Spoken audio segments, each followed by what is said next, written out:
നമസ്കാരം. ഭാരത് ലൈവിലേക്ക് സ്വാഗതം. പൂക്കോട് വെറ്റിനറി കോളേജിലെ BVMC വിദ്യാർത്ഥിയായിരുന്ന സിദ്ധാർത്ഥിന്റെ മരണവുമായി ബന്ധപ്പെട്ട് വലിയ രീതിയിലുള്ള ആരോപണങ്ങൾ നിലനിൽക്കുന്നുണ്ട്. സിദ്ധാർത്ഥിന്റെ മരണം കൊലപാതകമാണെന്ന് മാതാപിതാക്കൾ ഉറച്ചു വിശ്വസിക്കുന്നു. മാതാപിതാക്കൾ മാത്രമല്ല, ജനങ്ങളേവരും ഉറച്ചു വിശ്വസിക്കുകയാണ്. കാരണം അതുമായി ബന്ധപ്പെട്ടിട്ടുള്ള പോസ്റ്റ്മോർട്ടം റിപ്പോർട്ട് അടക്കമുള്ള കാര്യങ്ങൾ പുറത്തു വരുമ്പോൾ തെളിവുകളെല്ലാം ശരിവെക്കുന്നത് കൊലപാതകത്തിലേക്ക് തന്നെയാണ്. ഇത്രയധികം പ്രശ്നങ്ങൾ ഉണ്ടായപ്പോഴും ഒരു വിദ്യാർത്ഥിയെ അതിക്രൂരമായി ക്യാമ്പസിനകത്തിട്ടും പുറത്തുമൊക്കെ കൊണ്ടുപോയി മർദ്ദിച്ച് അവശനാക്കി ഒരു തുള്ളി വെള്ളം പോലും നൽകാതെ കൊലപ്പെടുത്തിയപ്പോഴേക്കും ഇത്രയൊക്കെ സംഭവിച്ചിട്ടും ഇന്ന് വരെ കമാന്നൊരക്ഷരം കേരളത്തിന്റെ മുഖ്യമന്ത്രിയും ആഭ്യന്തര വകുപ്പ് മന്ത്രിയുമായ പിണറായി വിജയൻ മിണ്ടിയിട്ടില്ല. പിണറായി വിജയന്റെ ക്ലിഫ് ഹൌസ് തിരുവനന്തപുരത്താണ്. തിരുവനന്തപുരത്ത് ക്ലിഫ് ഹൌസിലുള്ള പിണറായി വിജയന് തിരുവനന്തപുരത്ത് നെടുമങ്ങാടുള്ള സിദ്ധാർത്ഥിന്റെ വീട്ടിലേക്ക് പോകാൻ അരമണിക്കൂർ സമയം മാത്രം മതിയാകും.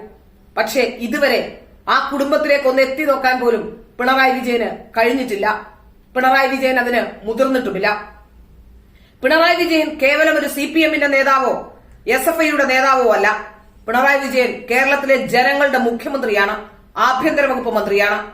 അവിടെ തീർച്ചയായും സിദ്ധാർത്ഥിന്റെ വീട്ടിലേക്ക് ചെല്ലേണ്ട ബാധ്യതയും ഉത്തരവാദിത്വവും പിണറായി വിജയനുണ്ട്. പിന്നെ എന്തുകൊണ്ടാണ് പിണറായി വിജയൻ അവിടേക്ക് ചെല്ലാത്തത്? പിണറായി വിജയൻ ഈ കൊലപാതകം നടത്തിയതിൽ ഏതെങ്കിലും തരത്തിലുള്ള ഒരു പശ്ചാത്താപം കൊണ്ടാണോ? ഏതായാലും പിണറായി വിജയന്റെ കുട്ടി സഖാക്കന്മാരാണ് ഈ കൊലപാതകം നടത്തിയെന്ന കാര്യത്തിൽ യാതൊരു സംശയവുമില്ല.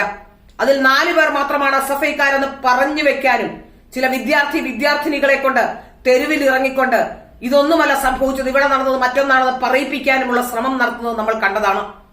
ചില വിദ്യാർത്ഥികൾ ആദ്യം വന്നു. അതിൽ ഞങ്ങൾ MSFകാരാണെന്ന് അവകാശവാദം ഉയർത്തിക്കൊണ്ട് ചില കുട്ടികളൊക്കെ വന്നിരുന്നു. എന്നാൽ MSFന് യാതൊരു ബന്ധവുമില്ല എന്ന് പറഞ്ഞതോടുകൂടി ആ നാടകം അവിടെ പൊളിഞ്ഞു. ഇന്നലെ മറ്റൊരു നാടകമാണ് നമ്മൾ കണ്ടത്. ചില വിദ്യാർത്ഥിനികളെ കൊണ്ട് ഇവിടെ സംഭവിച്ചത് ഒന്നുമില്ല എന്ന് പറഞ്ഞു വെക്കുന്നു. ആ വിദ്യാർത്ഥിനി ഒരു കൂസലുമില്ലാതെ പറയുന്നു സിദ്ധാർത്ഥിനെ കൊന്നത് തെറ്റാണ് എന്ന്. എങ്ങനെയാണ് ഒരു പെൺകുട്ടിക്ക്, നാളെ തങ്ങൾക്ക് മക്കളുണ്ടാകേണ്ട ഒരു പെൺകുട്ടിക്ക്, ഒരു കുട്ടിക്ക് ജന്മം നൽകേണ്ട ഒരു സ്ത്രീക്ക് ഇത് പറയാൻ കഴിയുക? അതിക്രൂരമായ പീഡനങ്ങൾ ഉണ്ടായപ്പോൾ മിണ്ടാതിരുന്നിട്ടും, അതിക്രൂരമായ പീഡനങ്ങളേറ്റ് തളർന്നു വീണപ്പോൾ ഒരു തുള്ളി വെള്ളം ആ കുട്ടിക്ക് നൽകാൻ ആ SFI കാപാലികന്മാർ, പ്രവർത്തകർ എന്ന് ഞാൻ അവരെ പറയില്ല, ആ കാപാലികന്മാർ ശ്രമിച്ചപ്പോഴും ഒരു തുള്ളി വെള്ളം പോലും നൽകാതെ ക്യാമ്പസിലിട്ടും പുറത്തുമിട്ട് ആക്രമിച്ച് കൊലപ്പെടുത്തിയപ്പോഴും മിണ്ടാതിരുന്ന വിദ്യാർത്ഥിനികളുടെ കൂട്ടം വായി തുറന്നിരിക്കുന്നു. എന്തിനാണെന്നല്ലേ? SFIയെ വെള്ളപൂശാൻ. ആ പെൺകുട്ടിയുടെ മുഖത്ത് കണ്ട നിസ്സംഗത, ആ നിസ്സംഗത ചോദ്യം ചെയ്യപ്പെടേണ്ടതാണ്. ഇത്തരം ക്രിമിനലുകളെയാണ് ക്യാമ്പസുകളിൽ വളർത്തുന്നതെങ്കിൽ തീർച്ചയായും അടുത്ത തലമുറ നമ്മൾ ഭയക്കേണ്ടിയിരിക്കുന്നു. വളർന്നു വരുന്ന തലമുറ എന്താണ് എന്നതിന്റെ ഉത്തരമാണ് ഈ വിദ്യാർത്ഥിനികൾ. ഒരു കൂസലുമില്ലാതെയാണ് ആദ്യം വിദ്യാർത്ഥികൾ ഇവിടെ വന്ന് ന്യായീകരിച്ചത്. എന്താ നടന്ന സംഭവം, അത് എന്നാ നടന്നേ എന്ന് പോലും ഈ ഇരിക്കുന്നവരിൽ എത്ര പേർക്ക് അറിയുന്ന എനിക്ക് അറിയത്തില്ല. ഈ പെൺകുട്ടിയുടെ കേസ് പറയുന്നത് 12-ാം തീയതി തുടങ്ങിയതാണ്. അത് വാർത്തയിൽ ബാക്കിയുള്ളവർ അറിയുന്നത് 14-ാം തീയതി അവൻ കളിച്ച പെർഫോമൻസും കാര്യങ്ങളും കൊണ്ടാണ്. നന്നായിട്ടില്ല, അങ്ങനെ പെരുമാറിയതാണ്, അങ്ങനെ ഇങ്ങനെ. ആദ്യം സത്യം എന്താണെന്ന് നിങ്ങൾ അറിയുന്നവരോട് ചോദിക്കണം. ഞങ്ങളായിട്ട് ഇത്ര ദിവസം എന്തുകൊണ്ട് മുന്നിൽ വന്നില്ല എന്ന് ചോദിച്ചാൽ ഇപ്പോഴാണ് നമുക്കെതിരെ ഇത്രയും എല്ലാരും കൂടെ പ്രൊട്ടസ്റ്റ് ചെയ്യുന്നത്, അല്ലെങ്കിൽ എല്ലാരും കൂടെ എന്തൊക്കെയാ കോളേജിൽ നമ്മൾ ഓരോരുത്തരെ കുറിച്ച് പറഞ്ഞുകൊണ്ടിരിക്കുന്നത്. ഇപ്പോഴെങ്കിലും ഇത് പറഞ്ഞില്ലെങ്കിൽ ഇനി ഒന്നും പറയാൻ പറ്റാത്ത അവസ്ഥയിലാകിപ്പോകും. അതുകൊണ്ടാണ് ഇപ്പോഴെങ്കിലും ഇത് പറയുന്നത്. ഇപ്പൊ മരിച്ച സിദ്ധാർത്ഥനും ഞങ്ങളുടെ ഒപ്പം തന്നെയാണ്. അവൻ എങ്ങനെ ഞങ്ങളുടെ കൂടെ ഉണ്ടായിരുന്നു ഞങ്ങൾക്ക് ഓരോരുത്തർക്കും അറിയാം, അവൻ എന്തായിരുന്നു എന്നുള്ളത്. ആ ഓരോ ബോയ്സിനും അറിയാം, അല്ലെങ്കിൽ നമുക്കറിയാം നമ്മുടെ സീനിയേഴ്സും ജൂനിയേഴ്സും എന്തായിരുന്നു എന്നുള്ളത്, അവരെങ്ങനെ നടന്നിരുന്നു എന്നതും. ആദ്യം നമ്മുടെ കോളേജിനെ കുറിച്ച് ആരെങ്കിലും പറയുമ്പോൾ ആദ്യം എന്താ കോളേജ്, എന്തായിരുന്നു അവിടെ നാട്ടുകാരോട് ചോദിച്ചാൽ മതി, അവർക്കറിയാം നമ്മൾ എന്തായിരുന്നു എന്നുള്ളത്. എന്താ പ്രശ്നം എന്ന് ആദ്യം മനസ്സിലാക്കിയിട്ട് വേണം എന്തും സംസാരിക്കാൻ വേണ്ടിയിട്ട്. ആ പെൺകുട്ടിയുടെ കേസ് ഇവിടെ ഇരിക്കുന്ന എത്ര പേർക്ക് പോലും വിശ്വസിച്ചിട്ടുണ്ടെന്ന് എനിക്കറിയത്തില്ല. അങ്ങനെ ഒരു സംഭവം നടന്നതാണ്. ആ കുട്ടിക്ക് ഇതല്ലാതെ മറ്റൊന്നും പറയാൻ പറ്റില്ല. നടന്നു എന്നല്ലാതെ ആ കുട്ടിക്ക് ഒന്നും പറയാൻ പറ്റത്തില്ല. അവനെപ്പോ ശരി തന്നെയാണ്, അവനെ പറ്റിയത് ഒട്ടും ശരിയല്ല. അത് ചെയ്തവരും ശിക്ഷിക്കപ്പെടുക തന്നെ വേണം. പക്ഷെ ചെയ്യാത്ത പലരും ഇപ്പൊ ആ കേസിൽ പെട്ടി കിടപ്പുണ്ട്. ഓരോ ദിവസം 19, 20, 25 ആയി മാറുന്നല്ലാതെ എത്ര പേര് അതിലുണ്ട്, അല്ലെങ്കിൽ എത്ര പേര് അതിലില്ല. ഈ ചെയ്തവരൊക്കെ ശരിയാണ് ചെയ്തത്, എന്തുകൊണ്ടാണ് അവർ ചെയ്തത്, ഇതൊന്നും ആർക്കും അറിയേണ്ട ആവശ്യമില്ല. പലതും പറയുന്നുണ്ട്. അവൻ പ്രപ്പോസ് ചെയ്തിട്ടാണ്, ഡാൻസ് കളിച്ചിട്ടാണ്, ആ കുട്ടീനെ തല്ലിക്കൊന്നത്. അവർക്ക് എന്തും പറയാം, പക്ഷെ നമുക്കറിയാം നമ്മുടെ കൂട്ടത്തിലുണ്ടായിരുന്നു, എന്റെ കൂടെ പഠിച്ചൊരു വ്യക്തിയാണ്, അവനെ കുറിച്ച് പേഴ്സണലി അറിയാം. പക്ഷെ അവന് തെറ്റ് പറ്റി, പക്ഷെ അത് കൈകാര്യം ചെയ്ത രീതി മോശമായി പോയി. അത് നമ്മൾ എല്ലാവരും അംഗീകരിക്കുന്ന കാര്യമാണ്. പക്ഷെ ഇതിൽ ഉൾക്കൊള്ളാത്ത ആൾക്കാരെ എന്തിനാണ് ഇത് പിടിച്ചു നിർത്തുക? എന്തൊക്കെയാ പറഞ്ഞുണ്ടാക്കുക മീഡിയാസ്? എല്ലാം കേട്ട് കയ്യിൽ പൊക്കോണ്ടിരിക്കുക. എല്ലാവർക്കും എങ്ങനെ പ്രതികരിക്കേണ്ടെന്ന് അറിയില്ല, ആരെന്താ പറയണമെന്ന് അറിയില്ല. ഇപ്പൊ ഈ പറയണത് തന്നെ എത്രത്തോളം പുറലോകത്ത് എത്തുമെന്നും അറിയില്ല. പറയുന്ന രീതിക്കല്ല. ഒരു പെൺകുട്ടിന് അനുഭവം ഉണ്ടായി, അവന്റെ ഭാഗത്തു നിന്ന് പറഞ്ഞപ്പോ ഞങ്ങൾക്ക് ആർക്കും താങ്ങാൻ പറ്റിയില്ല. ഞങ്ങൾ അങ്ങനെ ആയിരുന്നു ആ കുട്ടീനെ കണ്ടിരുന്നത്. പെട്ടെന്ന് അങ്ങനെ ഉണ്ടായപ്പോ ആർക്കും സഹിക്കാൻ പറ്റിയില്ല. അപ്പൊ അടിച്ചതിനെ കുറിച്ച് ന്യായീകരിക്കല്ല. ഇപ്പൊ പുറത്തുള്ള എല്ലാരും ചോദിക്കുന്നുണ്ട്, എന്തുകൊണ്ട് പോസ്റ്റേഴ്സ് ഇറക്കിയില്ല, എന്തുകൊണ്ട് നിങ്ങൾ അന്നേ പ്രതികരിച്ചില്ല, എന്തുകൊണ്ട് മരിച്ച കാര്യങ്ങൾ പറഞ്ഞില്ല? പോസ്റ്റേഴ്സ് ഇറക്കാത്തതിന്റെ കാരണം ഇതേപോലെ ഒരു ചേട്ടൻ മരിച്ചപ്പോ, ആക്സിഡന്റായി മരിച്ചപ്പോ പോസ്റ്റേഴ്സ് ഇറങ്ങിയൊരു ചേട്ടന്റെ അമ്മ സൂസൈഡ് ചെയ്തെന്ന് പറഞ്ഞപ്പോ ഞങ്ങൾക്ക് പേടിയായിരുന്നു, എന്റെ അമ്മയ്ക്ക് എവിടെ ഫാമിലിക്ക് എന്തെങ്കിലും പറ്റുള്ളൂ. എന്റെ ബോഡി അങ്ങ് എത്തും വരെ ഞങ്ങൾ എല്ലാവരും പറഞ്ഞതാണ്, ആരും ഷെയർ ചെയ്യില്ല, ആർക്കും പറയരുത്, അങ്ങ് എത്തിക്കോട്ടെ, എന്നിട്ട് നമുക്ക് എന്തെങ്കിലും ചെയ്യാം. അപ്പൊ അതും ഞങ്ങൾ ചെയ്ത് തെറ്റായിട്ട്. പിന്നെ ഇപ്പൊ ഒരു പെൺകൊച്ചിനെ പറ്റി, പെൺകൊച്ചിനെ ആരെയും കാണിക്കാൻ പറ്റില്ല, എന്താ ചെയ്തേന്ന് പറഞ്ഞു കൊടുക്കാനേ പറ്റുള്ളൂ. അവിടെ ആരും ഉണ്ടായിരുന്നില്ല ഫിറ്റ്നസ് ആയിട്ട്. അപ്പൊ മനസ്സിലാക്കുക, ഒരു കുട്ടി വന്ന് പറയുമ്പോ അത് ശരിയാണെന്ന് എല്ലാവരും അംഗീകരിക്കുക. ഇതിനെ മാറ്റിയല്ല മാധ്യമങ്ങൾ എഴുതേണ്ടത്. എന്തൊക്കെയാ എഴുതി വെക്കണമെന്ന് അറിഞ്ഞൂടാ. ആ പെൺകുട്ടിനെ കുറിച്ച് ഒന്നും പറയാനൊന്നുമില്ല, ആരും വെറുതെ പറയില്ല. അത്രയും സങ്കടമുള്ളതുകൊണ്ടാണ് എല്ലാവരും പറഞ്ഞു പോണത്. അപ്പം ഇത് തിരുത്തി പറയുന്ന ആൾക്കാർ പറയാം ആക്രമി മറ്റു ചേട്ടനെയും കൊലപാതകമാണ്.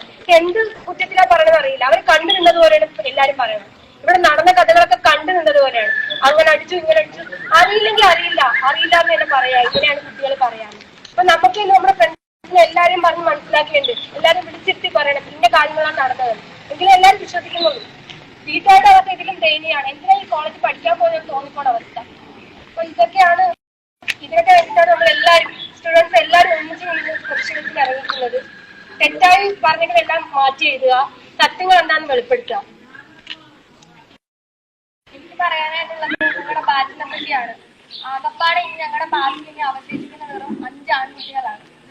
ബാച്ചിലായിക്കോട്ടെ ആരും അംഗമൊന്നും വേണ്ടിയില്ല. അങ്ങനത്തെ സിറ്റുവേഷനിലൂടെയാണ് ഏറ്റവും അവസ്ഥയിലും ഞങ്ങളുടെ ബാച്ചിൽ തന്നെയാണ് വേണം പറയാനായിട്ട്. ഒരിക്കലും നടക്കാൻ പറ്റാത്ത കാര്യമാണ് സംഭവിച്ചത്. ഞങ്ങൾക്ക് എല്ലാവർക്കും അറിയാം. അതുകൊണ്ട് തെറ്റ് ചെയ്തിട്ടുള്ളത് ആരും രക്ഷപ്പെടുന്നത് തന്നെയാണ് ഞങ്ങളുടെ ആഗ്രഹം. ഇവിടെ പറയാനായിട്ട് എനിക്ക് തോന്നുന്ന കാര്യം, നമ്മളും വിദ്യാർത്ഥികൾ തന്നെയാണ്. നമ്മുടെ പേരൻസ് നമ്മളിവിടെ പഠിക്കാൻ തന്നെയാണ് വിട്ടിരിക്കുന്നത്. ഈ ഒരു കാരണം ഉണ്ടായി എന്നും പറഞ്ഞ് നമ്മളും ക്രിമിനൽസ് ആണ് എന്നുള്ള നിലയിലേക്കാണ് ഇപ്പൊ മാധ്യമങ്ങൾ കൊണ്ട് എത്തിച്ചിരിക്കുന്നത്. ഇപ്പൊ തന്നെ നോക്കിയാൽ കാണും എത്ര പേര് നമ്മളെ ശ്രദ്ധിക്കുന്നോ, നമ്മുടെ കാര്യങ്ങൾ അന്വേഷിക്കുന്നോ.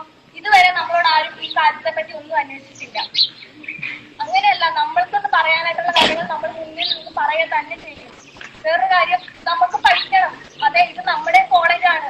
ഈ ഒരു കാരണം ഉണ്ടായി എന്ന് പറഞ്ഞ് നമ്മൾ മാറേണ്ട കാര്യമില്ല. എല്ലാ ദിവസവും രാവിലെ ഇങ്ങോട്ട് വരുമ്പോ ആദ്യം കണ്ട പോലീസ് ജീപ്പും പോലീസുകാരാണ്. നല്ല ബുദ്ധിമുട്ടുണ്ട് ക്ലാസ്സിൽ പോയിരിക്കാൻ. സന്തോഷത്തോടെ ടീച്ചർ ക്ലാസ് എടുക്കുമ്പോ ടീച്ചറിന്റെ മുഖത്ത് പോലും നോക്കാൻ പറ്റുന്നില്ല. അങ്ങനെയാണ് ക്ലാസ് ഇരിക്കുന്നത്. എന്റെ കൂടെ ഉണ്ടായിരുന്ന രണ്ട് മൂന്നല്ല എത്ര പേരാണ് എനിക്ക് എന്നെ എടുക്കാൻ പറ്റുന്നില്ല. അങ്ങനെ അത്രയും ആൾക്കാരാണ് ഇപ്പൊ ജയിലിൽ പോയിരിക്കുന്നത്. മരിച്ചുപോയ സിദ്ധാർത്ഥം എന്നൊക്കെ പറഞ്ഞ ഒരുമിച്ച് വായിക്കോ ഒരുമിച്ച് വരാതെ കൂടെ നടന്നിട്ടുള്ള ആൾക്കാരാണ്. എങ്ങനെ അവന് ചെയ്തേ, എന്തിനാ ചെയ്തേ എല്ലാം അറിയാം. മോശമായി പോയി, ശരിയാ, തെറ്റാ. പക്ഷെ നിങ്ങൾ പറഞ്ഞു പറ്റുന്ന വാർത്തകള് അതിനെക്കാട്ടും വൃത്തികെട്ട രീതിയിലുള്ളതാണ്. ഇവിടെ ക്യാമറ പിടിച്ചിരിക്കുന്ന എത്ര പേരുണ്ട്? എങ്ങനെ ഞങ്ങൾക്ക് നാളെ വരുന്നില്ലേ വെറുതെ ഓരോന്ന് പറയാന്? നിങ്ങളോട് തന്നെ ചോദിക്കുന്നു, നിങ്ങൾ ക്യാമറ വെച്ചിരിക്കുന്ന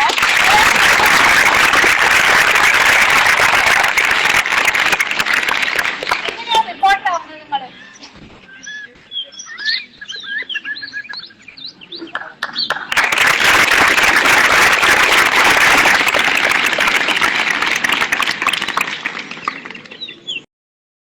അടുത്തത് വിദ്യാർത്ഥിനികളുടെ ഊഴമാണ്. വിദ്യാർത്ഥികളുടെ ശ്രമം പാളിയപ്പോഴാണ് വിദ്യാർത്ഥിനികൾ വന്നത്. ഒരു കൂസലുമില്ലാതെ 2-3 വിദ്യാർത്ഥിനികൾ നിരന്നു നിൽക്കുന്നു. ആ നിരന്നു നിൽപ്പിൽ തന്നെ അറിയാം ആ ക്യാമ്പസിനുള്ളിൽ നടന്ന വിചാരണ എത്രത്തോളം ഭയാനകമായിരുന്നുവെന്ന്. ഈ പെൺകുട്ടികളെ ഒരു പാവക്കണക്കിന് നിർത്ത് പറയിക്കുകയാണോ എന്ന സംശയം നമുക്ക് ബാക്കിയാവുകയാണ്.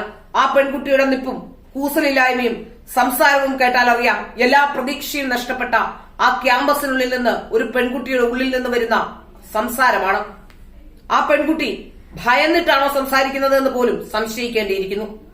പിന്നീട് സിദ്ധാർത്ഥിനെതിരെ പരാതി നൽകിയ മറ്റൊരു പെൺകുട്ടിയുണ്ട്. ഇന്ന് വരെ മുഖം അനാവൃതമാകാത്ത പെൺകുട്ടി. ആ പെൺകുട്ടി ഒരു പോലീസുകാരന്റെ മകളാണ് എന്നും പുറത്തു വരുന്നു.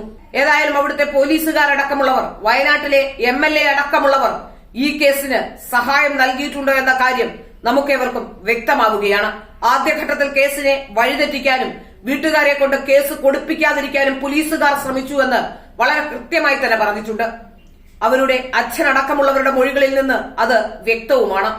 എന്നാൽ ഇപ്പോൾ പോലീസ് ആക്ഷൻ എടുക്കുന്നുണ്ട് എന്ന തരത്തിൽ ചെയ്യുന്ന ചില കാര്യങ്ങളുണ്ട്.